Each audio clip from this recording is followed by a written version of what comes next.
Pernahkah kita membayangkan teknologi yang seharusnya membantu kreativitas manusia malah berubah menjadi alat yang menakutkan? Belakangan, media sosial X diramaikan oleh penyalahgunaan Grok AI. Hal ini menimbulkan pertanyaan penting nih. Apakah ada regulasi khusus yang mengatur penggunaan AI agar kita semua dapat perlindungan yang layak? Mau tahu? Mau paham? Sini, tak kasih paham.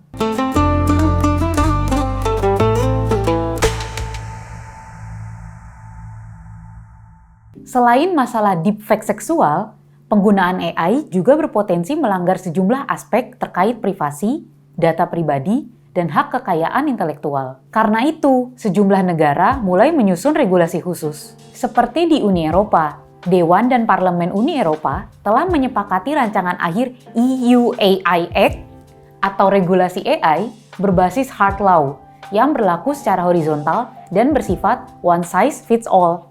Jadi sederhananya, regulasi ini berlaku bagi seluruh sektor yang melibatkan teknologi AI dalam aktivitasnya. Sedangkan di Inggris, pemerintah mereka lebih mengedepankan konsep yang diklaim pro-innovation dengan tujuan agar regulasi yang ada mendukung inovasi AI dan bukan menghambatnya. Sementara itu, Amerika Serikat sempat mengajukan pembuatan regulasi pengawasan AI di bawah pemerintahan Presiden Joe Biden. Tapi, rancangan ini kemudian ditolak oleh Presiden AS yang sekarang, Donald Trump. Tapi akhirnya, di awal tahun 2025, Presiden Donald Trump resmi menandatangani rancangan regulasi pengawasan AI yang baru, dengan tujuan untuk mereduksi pengembangan regulasi AI di negara bagian. Di sisi lain, China menjadi salah satu negara yang aktif mengembangkan regulasi AI mereka dari tahun ke tahun. Sejak tahun 2017, China telah menerapkan berbagai aturan yang berkaitan dengan AI, mulai dari keamanan data, keamanan siber, hingga perlindungan informasi pribadi. Untuk kasus deepfake, China bahkan lebih dulu memperkenalkan aturan khusus yang mewajibkan pelabelan konten sintetis berbasis AI, agar publik bisa membedakan mana yang asli dan mana yang palsu. Lalu, bagaimana dengan Indonesia? Sejatinya, sampai hari ini, Indonesia belum memiliki regulasi yang khusus mengatur AI. Acuan yang ada baru sebatas Surat Edaran Menkominfo Nomor 9 Tahun 2023 tentang etika kecerdasan artifisial, yang sifatnya masih berupa panduan, bukan aturan hukum yang mengikat. Pemerintah juga pernah merilis Stranas KA pada tahun 2020. Namun, dokumen ini lebih berfungsi sebagai arah kebijakan, bukan instrumen penegakan hukum.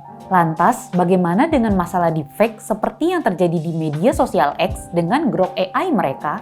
Untuk saat ini, kita masih bergantung pada Undang-Undang ITE beserta peraturan turunannya yang mengatur tentang AI dengan terminologi agen elektronik. Selain itu, perlindungan korban konten deepfake AI juga masuk ke dalam aturan pidana mengenai konten pornografi yang diatur dalam Pasal 172 dan Pasal 407 Undang-Undang Nomor 1 Tahun 2023 tentang KUHP yang resmi berlaku sejak Januari 2026 lalu. Hukum pidana memang mengatur soal produksi dan penyebaran konten pornografi.